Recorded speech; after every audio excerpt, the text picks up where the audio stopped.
Président Félix Tshisekedi ayambamaki lelo na Beijing na mokokani wa ye ya Chine Xi Jinping.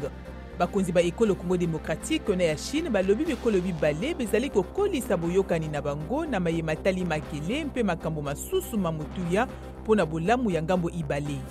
Bayebakimaki bitumba ya bamombongo to babundi ya bayaka o mokolo mwa 12 na sanza ya mitano na mboka Botongo bamonani koleka nkoto ntuku ibale na etuka ya Kwango. Société civile ekundoli ete bato 11 bakufaki kati na bango basoda sambo bapolisie banempe basivili babale. Bato koleka nkama mitano nde bakufaki mpe nkoto mitano bazangi bisika ya kolala na mpela ekweyaki sanza moko eleki sika na kale. Motango moye mwasika mopesami na ministre wa yambo ya RDC Samalu Konde.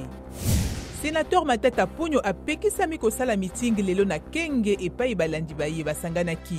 Molobeli yambula matari ya Kwango alobi ezalaki mpona bozangi bokengi.